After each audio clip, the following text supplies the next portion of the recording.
Jim McElwain, Andrew Ward, and also Uge Udagu joining us. So we'll go ahead and let Coach open with a comment, and then we'll take questions. Well, to start with, guys, we obviously had sad news, to our Chippewa family with the passing of our play-by-play announcer, and a guy that has meant so much to so many. Our thoughts, prayers, everything goes out from us to his family and loved ones, and he's the one guy here a year ago, or when whenever those media days were this summer, that found out actually was the one vote that we got for being first, and it's something that means so much. But we're very fortunate and very excited to be here. Can't tell you how proud I am of these players, our organization, our staff, our administration, and for all the Chippewas out there that have supported us and got us to this point. We're excited about it. We're looking forward to the opportunity, and it's been a heck of a run, and we're looking forward to playing tomorrow. Questions? Go ahead and raise your hand, and I'll get it. Yeah, for Oge. You took this year to come back and play football, and you hadn't got an opportunity to play at all at Iowa State. How has this year helped you improve not only as a player but as a person? It's been awesome. It's been awesome to get out there, be with a group of guys who just love to go out every week and fight, and it's been a great learning experience for me. Just overall, I'm really happy and really satisfied with it. And then having your Nigerian roots, do you take that with you, when you play, or just in general? Like, what does that mean to you? It means a lot. My parents still live in Nigeria, so before every game, call them. They're 7 hours away. Say a prayer with them. Good luck, all that. So it means a lot. Hey, Jim, this is Matt from the Detroit News. Was there a point in training camp or when you got here that for a one-win team that you were maybe surprised with the amount of talent that was available for you during the season? Well, I don't know, surprised or exactly. I tell you what I saw. I saw a bunch of guys that were out to prove something. A bunch of guys that, banded together, and said, you know what, let's not let this happen again. And, I'm really proud to see what they have invested in themselves, but more importantly, how they've learned to give of themselves for the benefit of someone else. And that's a great lesson, and to see them grow like that, it's been pretty exciting. Back riser. Coach, back here, obviously a lot of teams, when they go through rebuilding processes, it's a slow grind full of ups and downs. Why was this rebuilding process so rapid and so quick, in your opinion?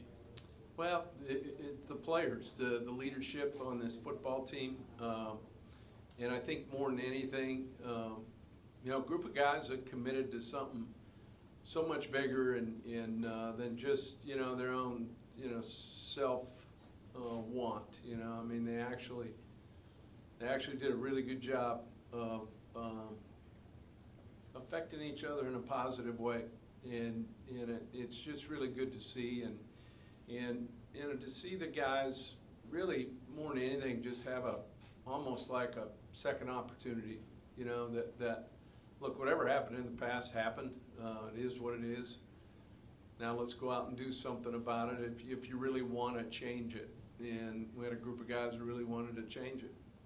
My other question for you is in regards to the West Michigan wide receiver duo you have in Pimpleton and Sullivan.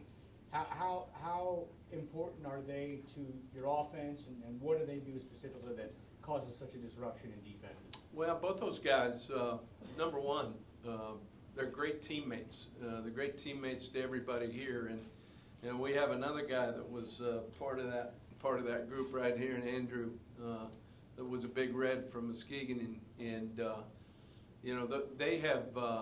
they've done a really good job of really wanting to understand what we're trying to do and how to do it, but more importantly, what those guys do every single day, not only to push themselves, but really to push this whole team has been really good to see. Coach, just wondering if you had an aha moment when these guys really kind of clicked into the season, when you knew one of those first couple games that this team was going to be able to fight all the way through to get to where you are. I'm actually still looking for that moment. It's you know, you get into something like this, and it's not one of those things. You continue to look forward and continue to work. You continue to build on your mistakes.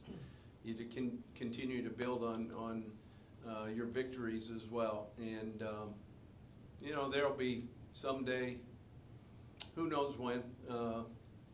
My wife Karen and I will be sitting somewhere at a lake in Montana, and we'll look back and say, you know, what an unbelievable group of guys, and what a great run that they've had. And then for Andrew, knowing you haven't been able to impact on the field, but just being with your team and watching this group grow, I mean, how unique has it been for you to be somewhat of a player coach, you know, being with the guys and helping coach them up and different things like that from your perspective?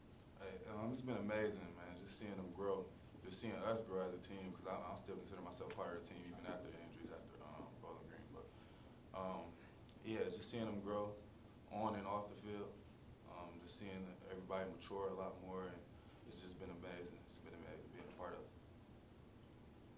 For Andrew, kind of taking back to that injury and kind of what happened there, and then what was your headspace like after, and just what was that whole situation like for you? Well, after the injury, it was a rough time. It was a hard pill to swallow, just knowing that that the injury was as serious as it was. But I was able to walk off the field, and it took a couple weeks to get back around the team, and just get back around. A lot of messages were sent to me from like Coach Mack and the rest of the staff, and a lot of my teammates. But it took me a couple weeks to get back around, and once I was back around, I realized that it helped me actually through my process of just swallowing that pill of knowing that that my football run was kind of over. So the team and the staff helped me a lot. Looking at Pimpleton and Sullivan, I mean, I know you guys go like way back. Yeah. I guess kind of like, what did they say to you when they found out how serious it was, and what was their message, and I guess how much did it mean to you? Man, yeah, way back is a good analogy for it. I knew them. They was my first friends actually. I'm from Grand Rapids, Michigan, and when I moved to Muskegon in first grade, they was my first friends. So ever since then we've been rocking. But they play a huge role in it also. We stay together with roommates, so just having them by my side and having them still playing, I live through them now. That's kind of what I told them. That's the message I gave them. Like just like kind of telling them like I live through y'all now as far as the football part goes. So just having them, that's a huge like up for me. I feel like. And Andrew, as someone who's around the program before, what would you say is there? I know there's many things, but if there had to be one bigger thing that maybe has changed since from last year to this year, and then for OEA, Jonathan Ward obviously having a great season. You've been able to block for him earlier this season. Do you feel like that he's been a little bit extra motivated in his last year for CMU too? So, Yeah. If I had to pick one thing, I feel like it'll be everybody's maturity. I feel like everybody's just buying in, and also buying in a lot more than last year. So I feel like that's the major change from this year. For Coach, have you ever met Chuck Martin? And if I think you had one more over here for Oge talking about Jonathan. Yeah. Just blocking for him, you were saying? Yeah. And what do you notice for him? I know he's a new teammate for you this year, but what do you notice for him this year? It's been awesome blocking for him. He's a really explosive player, and if you do your assignment, something can happen with him. You never know, and he could just break out like that. It's been awesome to block for him. Coach, what experiences with Chuck Martin, if any, have you had? Aware of him obviously of his past, and his success. Obviously the success he had at Grand Valley, and then obviously at Notre Dame. I had a chance to meet him at a couple of our league meetings and this and that, but nothing but great respect. Know of his work, and obviously his team is a true reflection of you can see how disciplined and fundamentally sound they are, and obviously play that way. But heck of a coach, heck of a staff. They've done an unbelievable job. Two guys you brought with you today, not going to play tomorrow, but talk about what they mean to the program and the fact that they're here with you all the way and everything else, and the inspiration that you get from this and the whole team. Yeah, when we were asked about, bringing two guys, and, it really kind of meant something to me as far as bringing these two guys, because, they truly embody what we're all about and really what the team is all about. Obviously, what Andrew has been through you can't ever put it into words, but how important he's been to this football team, throughout the year. And then, Oge on senior day, a guy who chose to, give us his last year and believe in us and came in and played his tail off for us. And it just means a lot for me to have these two guys up here. For Oge again, what was that? What exactly happened on that injury? What was it like going to the ground? When did you find out it was broke? And then where are you at right now? How are your teammates kind of rallied around you? Well, routine play and suffered a break. I knew it was broken the second it happened, but going down, I wanted to make sure to walk off the field and give a message to my teammates, let them know I'm with them, and I'm going to be with them, and we're taking this all the way. They've been awesome. Right after surgery, came to visit me. Lots of texts, lots of love from them, and I really, really love those guys in those locker room and that locker room. Great guys. Again for Andrew, with Ja'Cory and Khalil wearing your jerseys on, in back-to-back weeks, what did that mean to you? And then also, what's after football for you? What's up next after you end up graduating, all that stuff? What are your goals and dreams there? With them wearing the jerseys, the first time I actually didn't even know about it. Ja'Cory, I think it was the Buffalo game, I believe. He pulled it out, and I honestly thought he looked nice, and I'm like, you almost look better than me in it. But so I told him, but yeah, it surprised me a lot. And just seeing him wear my jersey, and also Khalil the next week, that meant a lot to me. Just them their kind of way of keeping my name alive. Now that I can't do it on the field. So as far as after this process, after school, I'm a criminal justice major, so I want to possibly return back to Muskegon, and I want to be a juvenile probation officer. Actually, I want to get my foot in the door, like right after college, with coaching at least, and possibly being a GA or player development or something in that direction. In the back, Jim, what would it mean for you to win tomorrow? To be,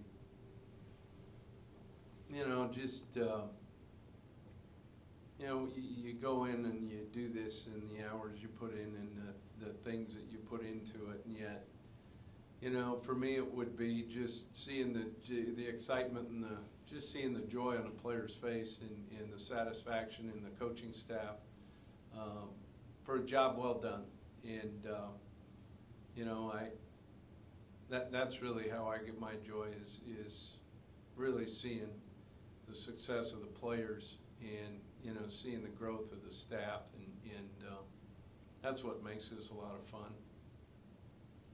Okay, what was your favorite part of American Thanksgiving? Food.